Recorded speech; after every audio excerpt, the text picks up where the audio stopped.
Hi, my name is Angel. Welcome back to my channel. And the day that I'm filming this, tomorrow is Halloween, so happy Halloween to all of you, even though you'll probably be seeing this in November. Anyways, I read 24 books in October. I am currently reading one, so technically it'll be 25 at the end of the month, but I have to film this early, so we're just gonna talk about the 24 that I did read.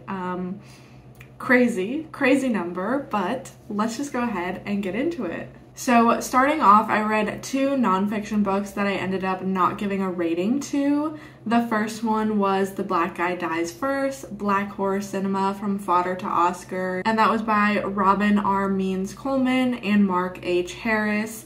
This is basically an exploration of Black cinema, so like horror movies that are made by like Black directors or have Black actors or actresses in them, and just about the different roles that those people play and like stereotypes when it comes to casting Black actors in horror movies and things like that. It was really enjoyable. Like, I learned a lot, I feel like, and if you are someone that likes horror and like horror movies, I would definitely recommend this. It was also a little bit comical and kind of funny at times, reading some of the things they had to say, but very insightful. Got a lot of movie recommendations, so I would recommend that, but I didn't give it a rating because, I don't know, I didn't feel like giving it a rating. Sometimes that happens to me when I read nonfiction, so. And then the next one was It Came From the Closet, Queer Reflections on Horror, which is a collection of basically personal essays from various people as they reflect on their experience in the queer community or coming out or really anything along those lines, but they also connect it to a horror movie. So there were some enjoyable ones in there. Obviously it's going to be a mixed bag because you are reading from so many different people.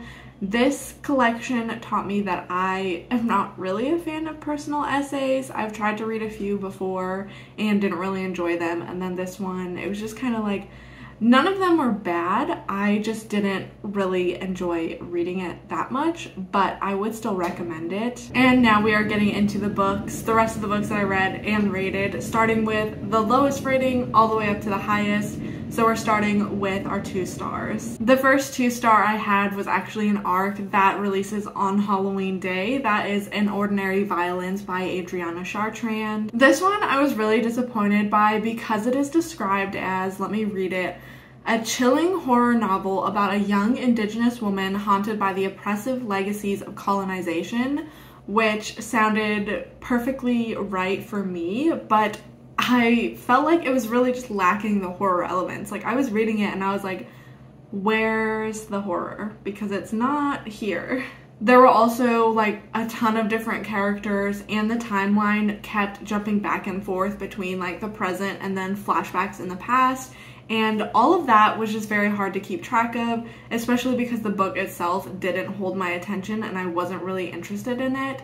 So unfortunately I gave that one 2 stars. I wish I loved it as much as I love the cover because I think the cover is beautiful, but just didn't work for me. And the next 2-star was The Invited by Jennifer McMahon, which I was really excited to pick up because I've heard so many good things about Jennifer McMahon in the horror community, and I have a couple of her books on my TBR. But I decided to pick this one up because I thought it would have really good like spooky season vibes. It's supposed to be about this couple that bought this land and they're building a house on it, but they are using like historical pieces, so they're like essentially building a haunted house. Like, the more that they build, the more paranormal things start to happen, is basically the idea. However, it didn't really feel like horror to me. There was nothing compelling about it. There was like a slight mystery of like the history of this town and this land, and that was really it. Like I said, it just didn't feel like horror.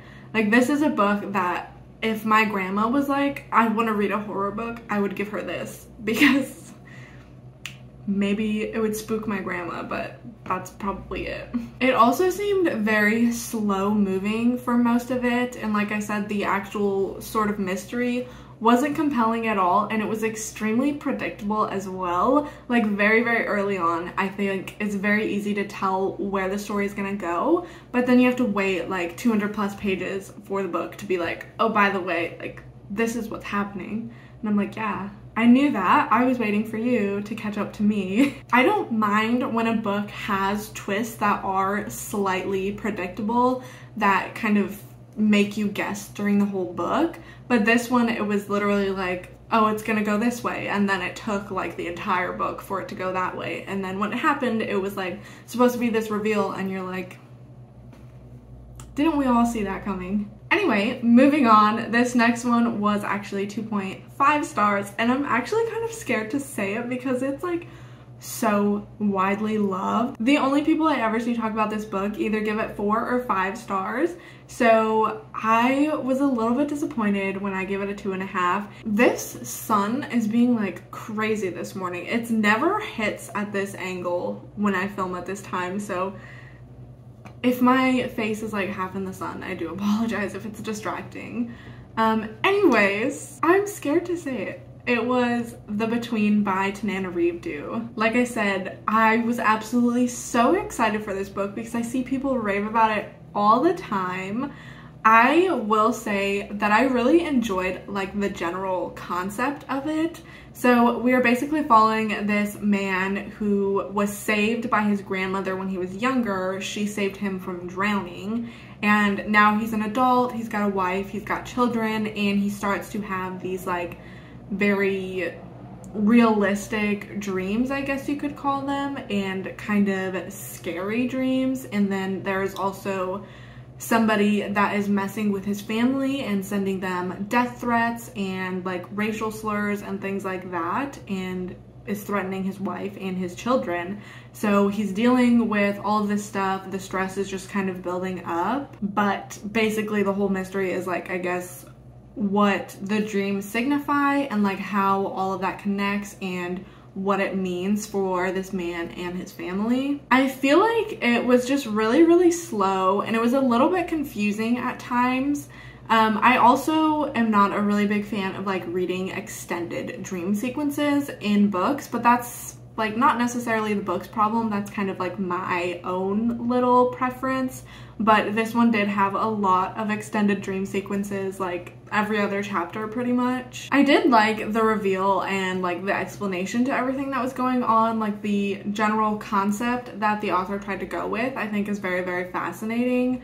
But I just didn't really enjoy this book as a whole. And I feel like at the end you still are left with questions, so I don't know. Okay, I just had to close the blinds because that sun was like getting way too bright on my face. Hopefully it didn't throw off the lighting too much. Anyways, we're moving on now to my 3-star books. So the first one was House of Cotton by Monica Brashears, which is basically about this woman who gets a job modeling for like this funeral home. I don't really know how to explain it, and I don't really want to say any more than that, but we're following her as like these modeling requests get weirder and weirder, and there's just a lot of strange stuff going on. This book and pretty much the rest of my 3 stars, I don't really have a lot to say about. It was just kind of like, it's okay. I didn't hate it, didn't love it. It was just alright. Gave it a 3-star and moved on. It seemed to happen a lot this month. One thing I will say about House of Cotton though is I really enjoyed the writing style of it. It was very interesting because the way that it's written, it kind of reads as if it's like a very long time ago, like kind of like a historical piece, but it's not. It takes place in present day, so it could be a little bit disorienting as you're reading about this and you think it's like way back in the day, but it's actually not. But I also did really enjoy the way that it was written. My next 3-star was The Bonus Room by Ben H. Winters, which is a horror book about bed bugs, I guess. This book was previously released under the title Bedbugs, which I think is a much more fitting title than The Bonus Room, but we are basically following a couple and their child as they move into this new apartment rented from this old lady, and the wife starts to see and feel and get bitten and really just get affected by bed bugs. However, her husband nor her child are getting bitten or seeing these bugs. So it's kind of like one of those where you're like, is she going crazy? Is this actually here? Is there something else going on? I will say it was definitely a ridiculous and very cheesy horror. There were a lot of things that just didn't make sense, especially in the end, just things that I think are just like not logically, like, I don't know what the word is, like, not logically plausible, I guess, I don't know. But if you like ridiculous and corny and cheesy horror, then I would recommend this one. It was an enjoyable read, but it just wasn't totally for me, I guess. The next one is The Haunting of Alejandra by V. Castro, which is about a woman, a mother, who is cursed by, I guess it's the demon, the ghost of La Llorona. So it's very, very interesting because it had like aspects of like that folk tale in there. It was definitely paranormal, lots of ghost sightings, lots of crazy stuff happening, lots of like, I don't know the word. So scratch that. It was definitely a fun read, definitely enjoyable. I really was interested in the story of the woman that we were following and just how she was going to get out of this situation with, you know, this demon thing telling her to hurt herself or hurt her children or things like that. So it was very, very interesting in like a paranormal sense. And then we also have like the aspect of this generational trauma and like bringing family together as they realize like they all have to unite in order to defeat this creature. They have to kind of have like a united front among like mothers, women, like whatever in this family. So I found that very, very interesting, the generational trauma aspect of it. And overall, I think it was a solid read that I would recommend to people that may be interested in it. The next 3-star is Theme Music by T. Marie Vandelli, which I am so, so sad about because I've had this book on my TBR for a very, very long time and I was convinced that it was going to be a 5-star just from like the murder house vibes of it, the cover with the axe on it, I love. And unfortunately, it just didn't work for me personally. I really, really enjoyed like the whole true crime aspect of it with like the initial murders that start. This book is about a man who kills his entire family except he leaves his baby girl alive. And now we are following her as an adult and she actually buys the house where all this occurs and moves in kind of hoping to create some connection between her and her family. She never knew them. She never really got to interact with them because she was a baby when this happened. So she is just hoping to get some connection or maybe some closure, some insight into what may have happened and made her father do that. So I really enjoyed like that whole storyline and that aspect of it, but the way that the rest of the book went and like the mystery and what comes to be the reveal at the end, I just didn't really enjoy. I feel like a lot of it just kind of was stupid in my opinion, and I'm really, really sad about it. But that was theme music. The next one was The Silent Companions by Laura Purcell, which is about this woman who is an expecting mother. This takes place in like, I think just the year 1900 or like very early 1900s, so it's got a very like gothic vibe to it all. So this woman is pregnant and her husband recently died, so she is living in this like new house that they were supposed to go to as a couple, but she's there alone now aside from like her staff. And basically they discover this door that is locked, and when they get in they find this like wooden figure thing that kind of looks like the pregnant woman. And as we go on, more and more of these like wooden figures start coming up and it gets very weird and disorienting. It was also very, very interesting because in the intro chapter you are introduced to this woman who is now living in an asylum because we know that there was a fire that killed everybody, but we don't know if she did it or if something else happened. This is very much gothic, paranormal, spooky. Would definitely recommend. It didn't do anything crazy or mind-blowing for me personally, but I did enjoy it. This next one is another one that I'm kind of scared to talk about because I see so many people loving this book, 4 or 5 stars, raving about it all over the internet. I have seen it for a very, very long time and I've always said, I'm gonna read this book, I'm gonna read this book, and it was one of those that I would put on a TBR for a month and then like push it back because I never got to it. But I made myself get to it this month and I was really sad because I was kind of disappointed by it. I ended up giving it a 3-star, but it was kind of floating between like a 2 and a 2.5 for a minute, and I'm still not sure if I want to keep the 3-star or if I want to go with 2.5 stars, but we're just going to talk about it. That is The Last House on Needless Street by Catriona Ward. One thing that I will say just right off the bat about this book is it is probably one of the most unique reading experiences I've had. I've never read a book like this, and I really enjoyed it for that part. We are following this man that lives in this house, the last house on Needless Street.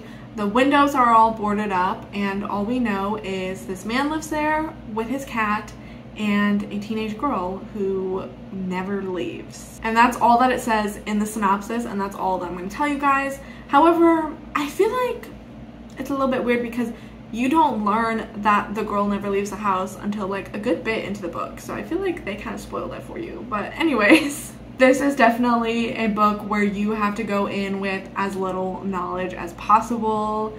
I don't even know like how to explain this.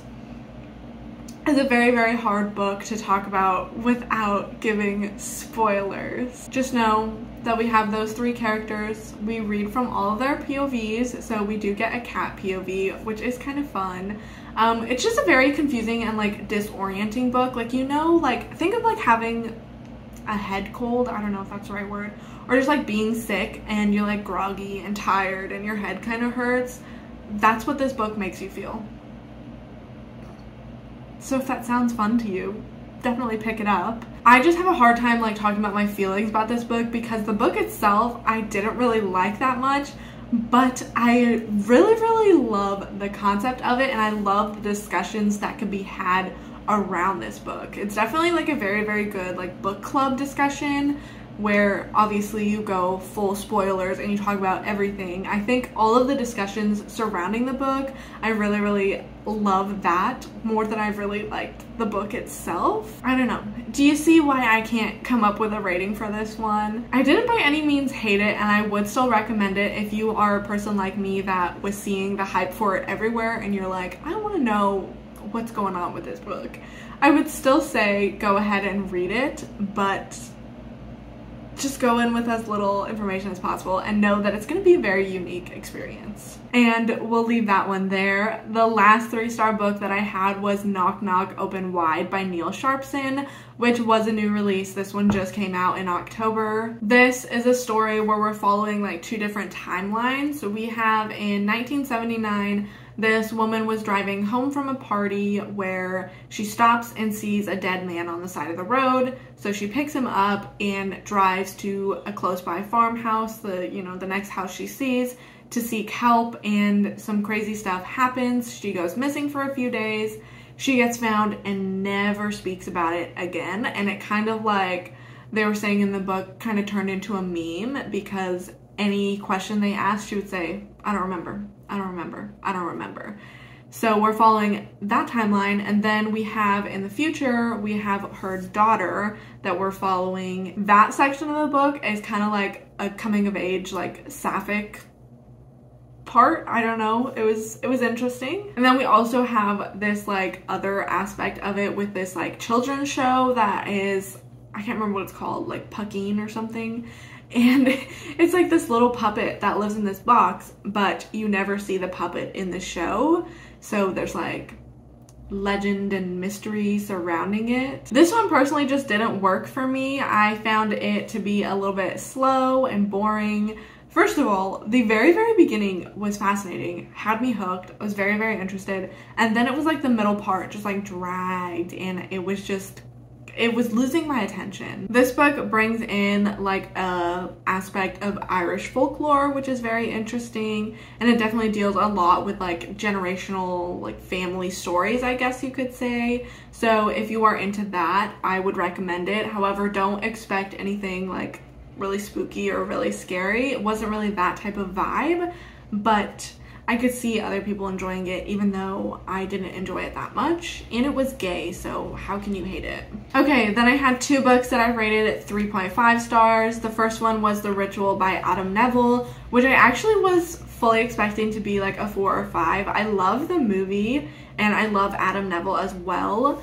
This one I feel like didn't work for me in the second half. I really enjoyed like the first 200 or so pages of the book. We are following this group of 4 friends that are hiking. 2 of them are injured, and so they decide to take a shortcut instead of walking like a very large path around this forest. They decide they're gonna cut straight through the forest to cut their time like way down so they can get back to civilization, I guess you could call it, and get help for their friends that are hurt. However, in the woods, it is very disorienting. They come across some very weird things, dead animals strung up in the trees and ritualistic type of symbols, and they get lost very quickly. So we're basically following this friend group as one by one they get picked off by this mysterious creature in the woods. And then we get to part 2 in the book, which just goes a completely different direction that I didn't really enjoy.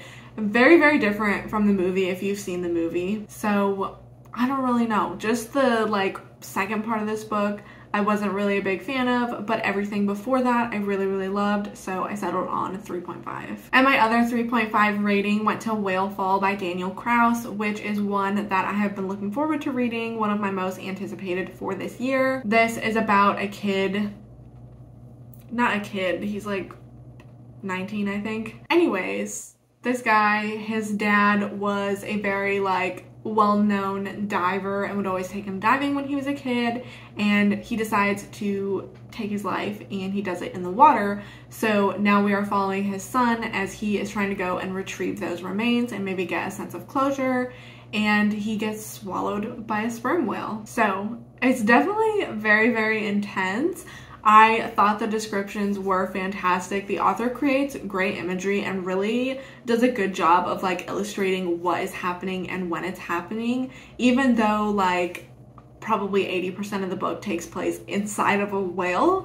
You get so many different descriptions and things that are happening and like lots of action that it doesn't feel like boring at all. It also deals a lot with like family relationships, as well as we are learning about this man's relationship with his father and seeing flashbacks from when the father was alive and things like that were very interesting, kind of tied like a lot of things together. Overall, it was fun, very much like an action thriller, action horror, I guess you could say.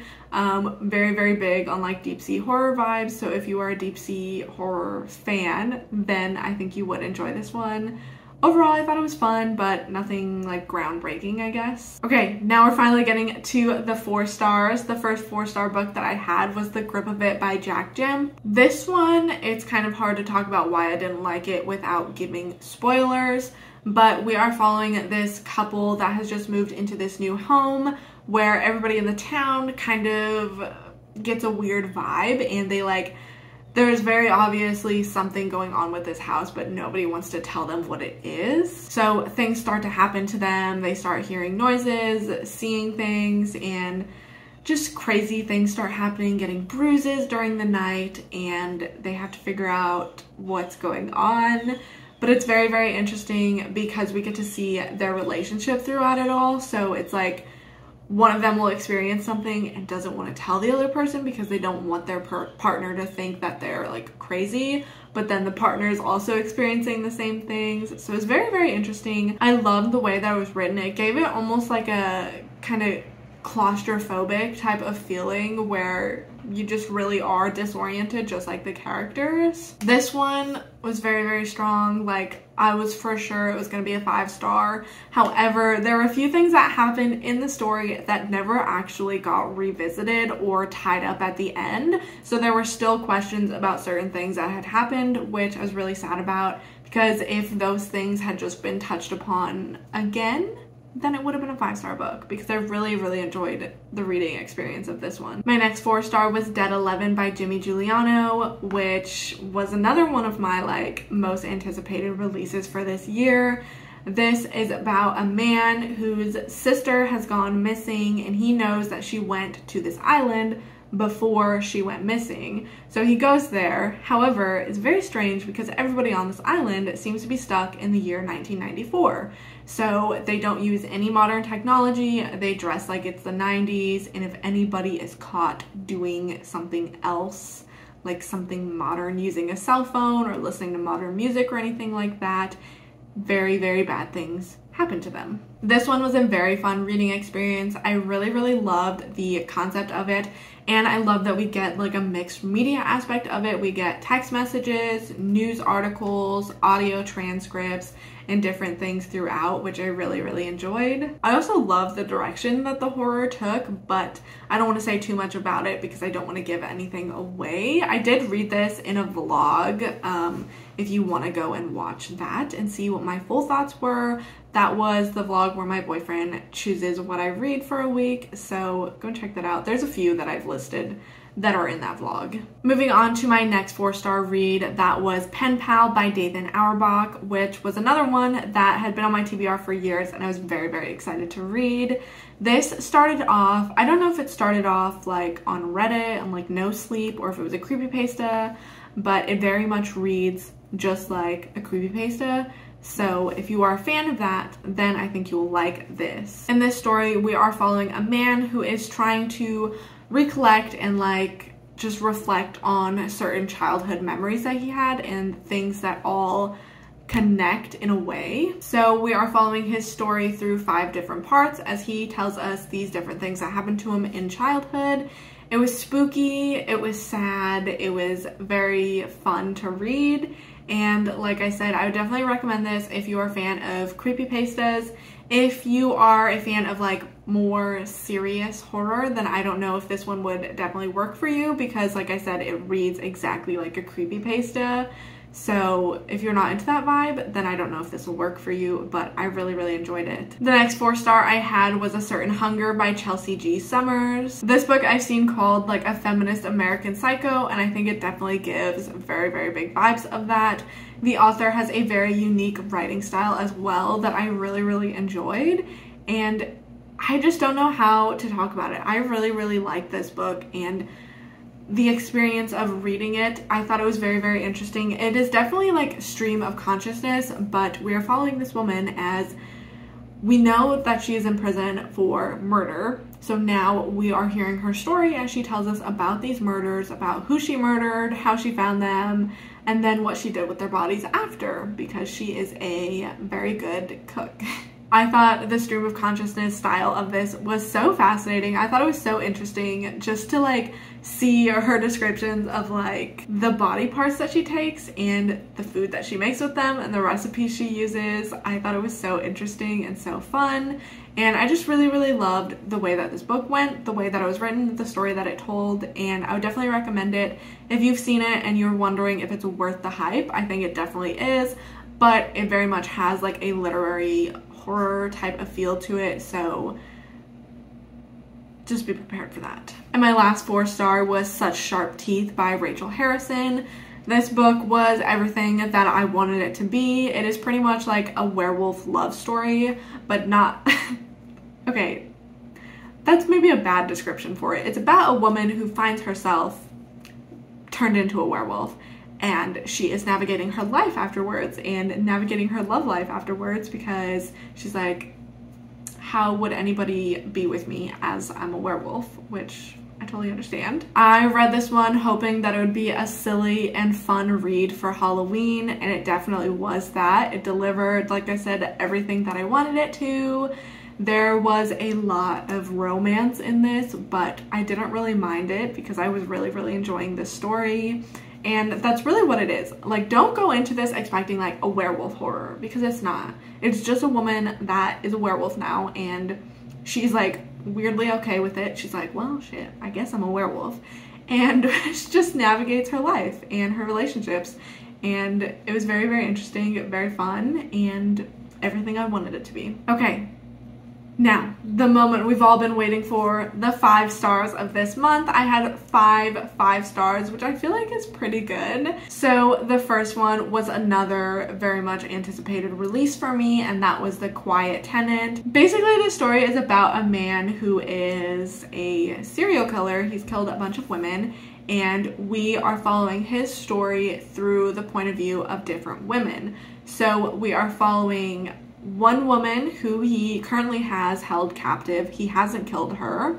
We are following his daughter, and then we are following a detective who is like working on the case, but she's also like, interested in this guy. Obviously, she doesn't connect the two. So it's very, very interesting to see the way all of their stories come together. This book, I was like 20-30 pages in, and I already regretted that I didn't have my own copy. I borrowed this one from the library, but I really, really wanted to annotate it. There were so many different things and different points that were made, and just the way that it was written, I feel like was very, very powerful, and the story that it told, it did a really, really good job of telling that story. I don't even want to say too much more about this book, except that I loved it, and I could definitely see myself rereading it in the future. So if you've had your eye on this one, but you weren't sure if you want to pick it up, I would definitely recommend it. My next 5-star was A Headful of Ghosts by Paul Tremblay, which I was kind of shocked was a 5-star. I was not expecting it to be.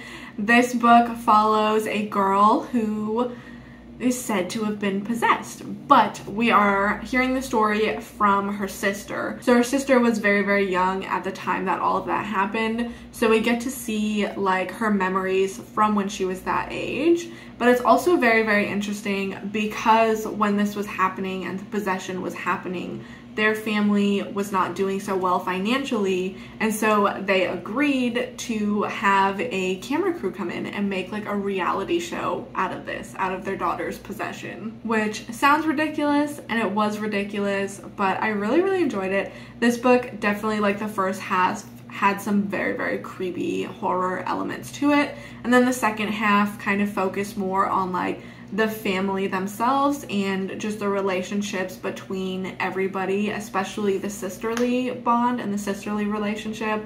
I thought it was very, very interesting to read about, and I really, really enjoyed it. I loved the ending as well. It kind of pulled everything together, but in like a sad and horrific way. My next 5-star was Maggies Grave by David Sodergren. I am in love with his work, and I've only read 2 of his books, but I'm in love with it. He makes horror books that are very, very high on like body horror and gore and very, very vivid imagery and descriptions, but they're also silly and fun and ridiculous. Like very campy, I guess you could describe it as campy. So Maggies Grave is about this very, very small town where they have a local legend about this witch that was named Maggie, and they say that she was killed, she was burned as a witch, and she had her baby taken, so she like comes back to haunt and look for her lost baby. So this group of teens decides to go up to her grave one night just to kind of mess around and be ridiculous as teenagers are, and they end up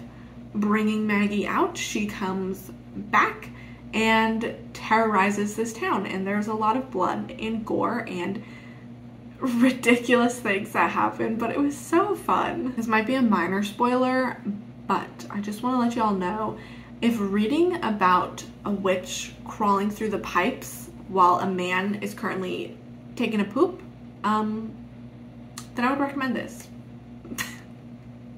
That scene's gonna stick with me, but I loved it. My next 5-star was Any Man by Amber Tamblyn.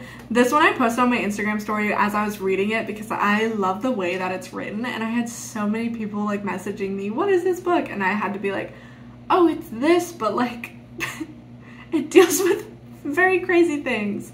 So this is about a female rapist that is terrorizing men and doing horrific things to men, and they are trying to find her, find who this woman is, and connect all of it.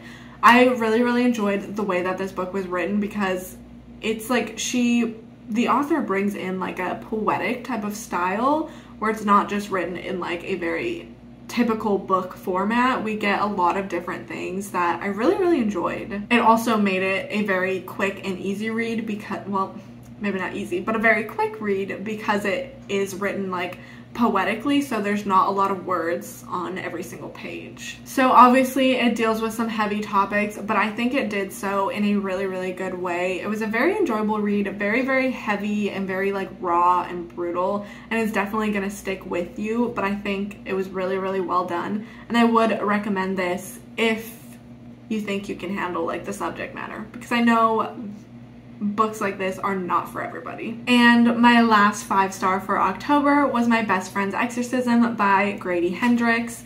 Apparently I really like possession books. Maybe this is a new thing that I'm learning about myself, because this one and A Headful of Ghosts really loved.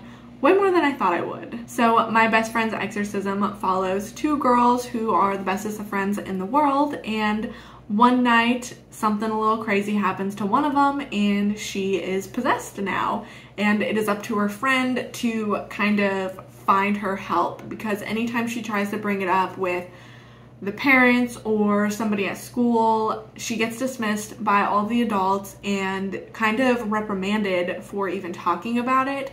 So it really falls on her to help her friend and get her friend away from this possession and save her life. It is very fun, very action-packed, and also very like kind of heartwarming and sad, because it really truly is at the core of it just a story about friendship and the friends that we have when we're younger, and you can have these crazy experiences with them and you get older and you reflect on it, and maybe you're not friends anymore, but at that time, like, that was all that mattered. So it's definitely very emotional, but I really loved the whole vibe of this book.